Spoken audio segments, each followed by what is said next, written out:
What's up guys, welcome back to another video. This build needs no introduction as it currently stands in the game. This build is one of the best Titan builds you can run for ad clear and getting high level content done.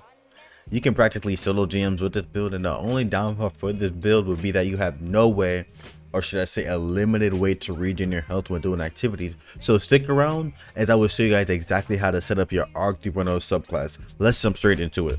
Of course, we won't be rocking Thunder Crash. Thunder Crash is by far the best super for R 2.0, so this is what you guys should be rocking. For the abilities, we are going to be using thruster. We're running double bomber, so I want to be able to spam my class ability as quick as possible, and I like thruster because I'm able to evade quickly left and right whenever I needed to be. For my jump, we're using strafe jump.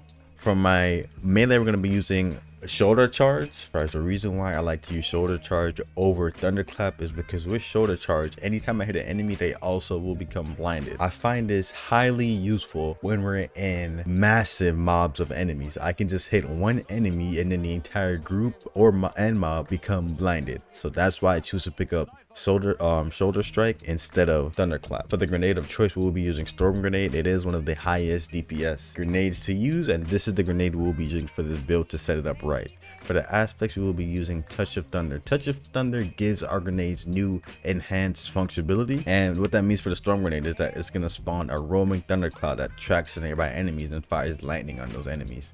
So that's why we will be using touch of thunder. The next thing we'll be using will be knockout. Knockout gives us the one way to regen our health while using this subclass.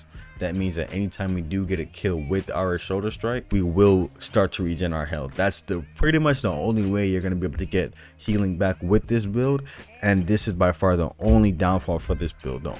That means that you have almost nowhere to regen your health except for killing an enemy with your shoulder strike. But your shoulder strike also blinds enemies, so keep that in mind if you just want to blind a mob of enemies real quick, or if you want to actually use that as a way to regen your health. But that's the only downfall of this build, is that you won't be able to regen your health as quickly as other subclass. Let's say a Void 3.0 subclass that has Devour. Now for the fragments, we will be using Spark of Magnitude. Spark of Magnitude makes sure that our Storm Grenade has extended duration. This is perfect because since our Storm Grenades have enhanced functionality, that means it's gonna give us enough time. It's gonna give our storm grenades enough time to kill an enemy and then spawn those roaming thunderclouds underneath it. We are gonna pick up Spark of Shock right next to it. The reason for this is, even though our storm grenades have enhanced functionality, it's not going to give our storm grenades the ability to jolt targets. So we need to actually pick up a fragment that makes our storm grenades jolt targets. So that's why we do have Spark of Shock. With that, we're going to have Spark of Ion. So anytime we do defeat a jolted target, it's going to create an ionic trace. And when you do spawn these ionic traces and they track towards you, once they come back towards you and you collect them, you're going to gain ability energy, which is going to give you even more grenade energy. So keep that in mind. These three fragments are mandatory: Spark of Magnitude, Spark of Shock, and Spark of Ions. The last fragment I do use is Spark of Feedback for the extra 10 resilience.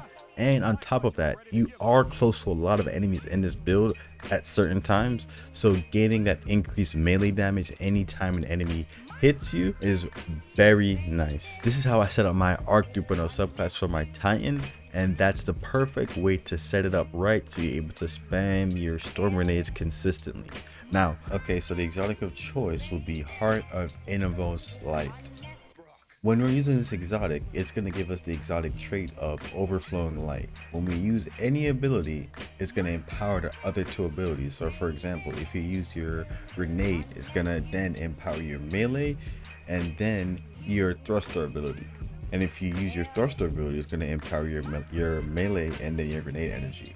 And when you empower your other abilities, it's going to regen those abilities faster, and those abilities are going to do more damage. So your barricade are going to have increased hit points, but more specifically, since we're using a thruster, it's just going to empower a thruster to have an even faster regen. So that's why we want to be using this with storm grenades, because it's going to give us additional damage to our storm grenades and have them regen even faster, on top of getting ability energy from ionic traces and getting 50% of our grenade back from using firepower. That is how the build comes together. This is the exotic you want to be running, Heart of Innermost Light, so you can empower your other abilities and have them regen faster and do additional damage. After that, the only thing we want to be able to do is gain even more grenade energy when we are trying to spam our storm grenades. The way I set this up is I become charged with light, and then I use that charge with light to gain even more grenade energy. The way I set that up is by using charge harvester, which means that any kill I get or assist has a small chance to cause me to become charged with light. That means from any source of damage. So if I kill an enemy with my primary, my secondary, my heavy, or if I kill an enemy with my ability, it has a small chance to make me become charged with light. The only other mod we're running to synergize with that will be stacks on stacks, so that anytime we do become charged with light, we're going to gain an extra stack of charged with light. So instead of becoming charged with light times 1, we're going to become charged with light times 2, so we have 2 stacks of charged with light. Once we do become charged with light, the only other thing we're going to be rocking on this build will be firepower. That means that while charged with light, we're going to regain a portion of our grenade energy, consuming 1 stack of charged with light. And this mod does stack with other copies of this mod. So we're just going to be becoming charged with light. And then after we become charged with light, we're going to be using 3 firepower mods, 1 on my feet, 1 on my class item, and then 1 on my helmet. So we're able to get 50% of our grenade energy refunded as soon as we throw out 1 storm grenade.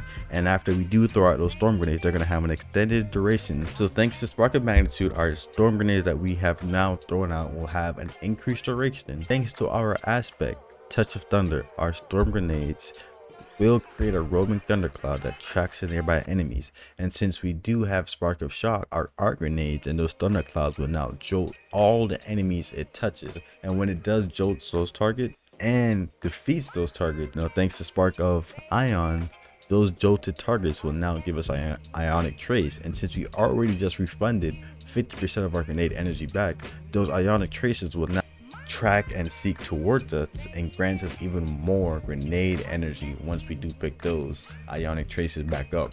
And that's how I set up the build, guys. Thank you guys for tuning in, and as always, have a good day, and I'll see you guys next time.